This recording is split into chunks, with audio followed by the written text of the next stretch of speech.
Hi folks, welcome to the Prepared Homestead. This is Travis. Thank you all for stopping by to watch. A little cooler day today, but not bad. Certainly not bad. They are calling for potential chance of snow tomorrow, maybe, and cooler day Saturday. So we'll see. But then next week, they're in the forecast for next week, 70 degrees highs. We've already had 70 degrees in the last week or so, a couple of times, but it's the first time I've seen it forecasted. We've had it forecasted in the mid to upper 60s and broke the 70 degree mark, but now they're saying 70. So it's a crazy winter going on here. Not much of a winter, so we should probably prepare for that from a homesteading perspective. It is going to change growing seasons if we don't. Like, there's still, at least around here, and I know some of you live further up north, it's different. Some of you south, it's different, obviously. But right here, we still certainly have a chance for, more winter to come in. But February is our coldest month. And if we're dealing with 60s and 70s in February and nearly no snow precipitation whatsoever, that could very well mean things are going to be different this next year, or this coming season, spring and summer. It could be much drier. We're not getting the the snowfall and precipitation that we normally do.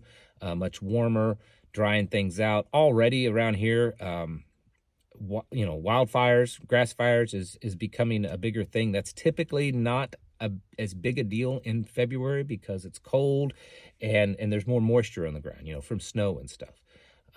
And so that we're already dealing with it. So that's going to change things, and you should probably be ready for that. You should probably get kind of yourselves prepared. I wanted to talk just a moment, I guess a little bit about this whole congressional reading in of some top secret information, and then the Pentagon saying, well, it's Russia and these missiles from space and everything. What's interesting, and I'm only basing this on what is out in official mainstream information. I understand that there's whispers and speculation of what's going on, and based on the comments yesterday, most of you seem to think that it's probably our own government, CIA and stuff doing it. I get all that. So, but this argument here is just based solely on what is official. And what is official is in the news is that Russia has decided to begin developing a space-based missile program. Kind of like what Reagan talked about Star Wars, in a way, sort of, where there could certainly be nuclear warheads on a satellite that could be dropped, on a nation somewhere. My research, and I'm not an expert by any stretch of the means, but my research is that this really is not the best idea. That, unless you plan on having many satellites that cover the whole planet, if your satellite is not just stationary direct over a specific target, if you needed to use it or wanted to use it, it would take quite a while to position it in place. And so you'd be better off with a land base, deployment of a nuke. So that there's that. Plus the fact that if all that is true, that they're beginning developing, like I said yesterday, it could take years.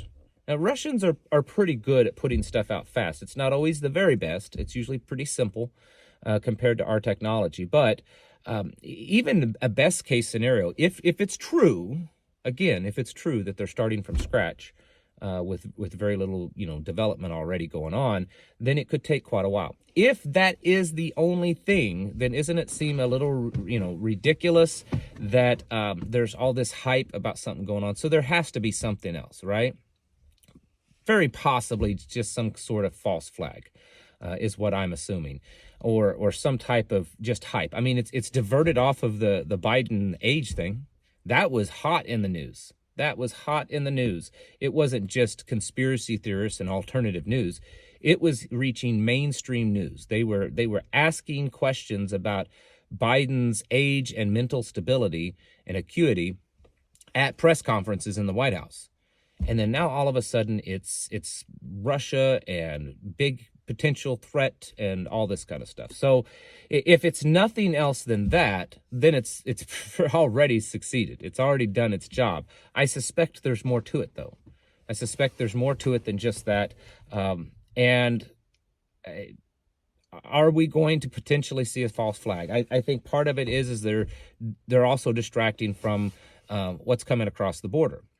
I mean, what's happening in Texas right now? Who knows? It's not in the news. I mean, I know that some of you know because you dig deeper and there are people that are reporting on it, but I'm talking about mainstream news. You know, all the big hype a few weeks ago of this outbreak of a civil war and this standoff between Texas National Guard and DPS and the feds. Well, that's pretty much gone now. I mean, it's not gone. It's just gone out of the news. And then it came out just a few days ago, within the last week or so, about all the amount, the high amount of Chinese illegals that's coming across the border just since the first of the year. And this warning from a sheriff and the feds to the sheriff and other sheriffs that they believe that there's this imminent threat from China. And then all of a sudden, this stuff with Russia. So is it a distraction or is it just one other piece of the puzzle? We don't know. And honestly, anymore, I used to put more time in speculating and trying to come up with my own theories and try to dig and try to figure out. Anymore, I don't care. I mean, I do care, but I don't care about the details because I kind of see the bigger picture that it's all a game that's being played against us to move the goalpost further, to move the ball further and further down the line. That's what it is. And it doesn't matter if there really is a imminent threat from Russia or a threat from China, or if Biden really is incapable of being president or not, or Kamala's ready or Hillary's ready, or, Michelle Obama, Mikey Obama's ready, whatever. None of that, honestly, in my opinion, matters as much as the fact that all of this is distraction, psychological, and moving that ball further down the field. That's all they're trying to do. And when I see it that way, all it tells me is that things are drawing nigh, right? It's getting closer, and we have to be ready for that. Every day we're ticking closer to an election that we all know is going to be it's going to be a big poo-poo show. I mean, to put it as nicely as possible. And that's something we have to prepare ourselves for also, of what we're going to see. But what's going to happen? How bad is it going to get? What's going to happen beforehand? What's going to happen afterwards? I don't know. You don't know. I mean, you can have your ideas, you can have your beliefs, your speculations, but none of us know. That's the fact. And we need to be prepared for this, because it's obviously obvious that stuff's going on. It's obvious that things are happening, that there's overt movement in the whole plan. Of spreading chaos, of creating a greater dependency, of creating a chaotic time so that they that try to rule the world can step in and have a solution to it. I mean, that was the whole big deal this year with World Economic Forum people. So, what else are we supposed to do? I mean, we can sit on our rear ends and we can watch TV or watch videos and complain about how bad things are and complain about other people, or we can stick our heads in the sand. We can do nothing. We can do our best to try to reinsert ourselves into the matrix and just pretend like nothing's going on. Or we can get out and do something. We can get out there and help ourselves become more prepared, get more self-sufficient. We can reach out to others around us. We can partake in our own neighborhoods, our own communities, volunteer, do things. And what it's doing, even though it may not encourage everyone else around you to be more prepared, you're building relationships with those people. And so they're going to be more open to talking to you about things that's going on. And when you start suggesting, hey, we should probably be doing this, this isn't a bad idea to do these things and this thing and that thing. And every other person that you get a little bit more prepared is one less person that's most likely going to try to come and take your food and do all that kind of stuff. I know there's always a risk of that, and everyone always talks about that. But history has shown that that's not always the case. It's only sometimes the case.